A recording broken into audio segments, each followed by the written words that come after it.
Choice is yours. Choice is yours in the Yamini.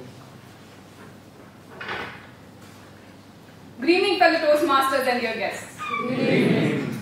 Our school had finally announced the dates for the adventure camp to Himachal Pradesh, which was 2,800 kilometers to be precise, away from the home. And our excitement knew no bounds and could be only battled by those bumbling honeybees at summer. How many of you over here has actually attended an adventure camp? Got this, Master? Interesting number. I'm sure few of you do remember those horror stories that you would exchange in the dim lit tents, unable to sleep for the rest of the night. I'm also sure that you would certainly remember the unwillingness to form a queue, to take that cold water bath, to take out all the tiredness in the evening. I'm also sure that you certainly would have carried a load full of memories back home and shared it with whoever had the time to listen to you. And so, my journey started to the adventure camp at Dharamshala.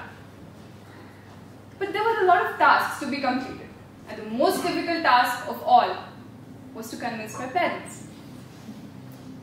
And that was so difficult that the best thing I did was that I paid the registration fee and then informed them about it. Now, they had no choice but to let me go. And so, equipped with all my track pants, my shoes, my jackets, my goggles, and loads of courage, I made my way to the base camp at the foothills of Himachal Pradesh. We were divided into teams of 4 each, and there were a lot of teams, let me tell you.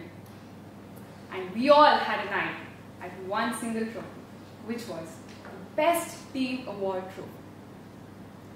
Now, all of us did have eye on that trophy, but we all had to complete a certain number of tasks to achieve that. There were a lot of adventure sports which involved these tasks. There was rappelling, river rafting, river crossing, rock climbing, trekking, and so many more. Our journey started with something called as the artificial rock climbing. And so I started, but I was scared to death. My palms were sweating just watching the climbers just climb the wall. And I was really scared. And as my turn came up, I took the rope, buckled my vest, and got ready. And looked head fast to the wall. Before climbing it, I sent a silent prayer to the god, whichever god was trying to listen to it, to just make me complete the wall. And I started climbing all the rocks.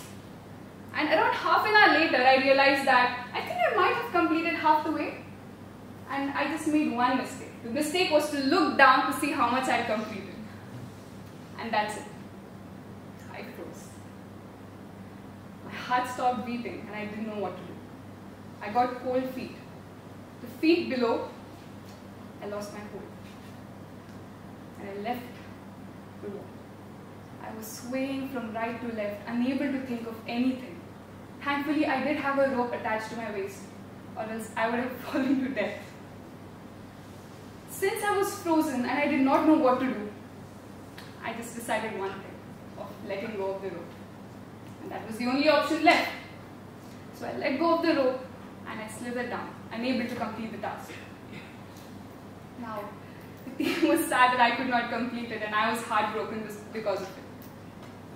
But you know what the worst part was? The enthusiasm that the team had in hopes of winning that trophy deflated. They were heartbroken too. I was so dejected because failing yourself isn't half as bad as being the reason for somebody else's downfall. And I think that made all the difference. I was so low that I did not even eat anything the entire day. That only made me weaker. On the other hand, my supportive team told me that, you know what, Yamini, it's okay. You will do better in the next task. And so the next day came and so did the next task. Now, to my surprise, none of the instructors really minded 50 students entering freezing cold water, which measured below 10 degrees Celsius. They didn't mind it at all.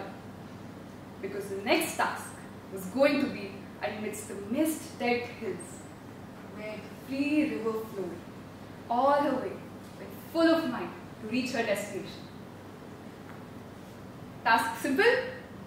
The task was to cross the river. Sounds very simple, right? Yeah, it was.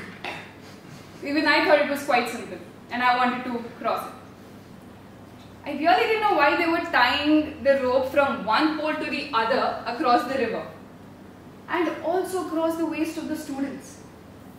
I found no point at all in it. But you know what happened? As soon as one person came back, so did the rest 49 of them. They could not cross the river. Only one guy did that. Rest all of them came halfway back. And so my turn was next, and I tied my rope really, really tight. And I entered the water and started swimming towards the center. I had underestimated the whole situation.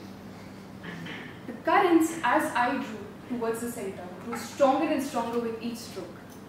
I was just 1 foot away from covering the center, just 1 foot. And as soon as I entered the radius, a massive current just pulled me down and I lost all my vision. I didn't know what to do.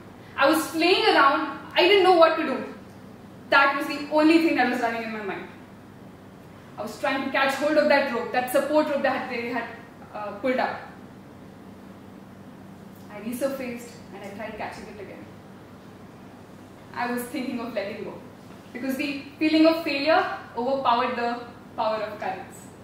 But as I resurfaced and wanted to let go of my thing, I could hear my teammates shouting and asking me to never let go of that rope and to continue. And so I did. And when I resurfaced, and to my surprise, when I looked up, I could see everybody cheering and clapping for me. My tears were rolling down my cheeks as I stood up and I undid my rope. And that day, something clicked. Something changed. I decided to never give up, to always take that one push, to always, always continue. Next time you feel that there's some project that you want to complete but you can't, next time you take an exam and you feel like, you know what, this exam went really bad, I don't know what to do. I urge you all to try all the way.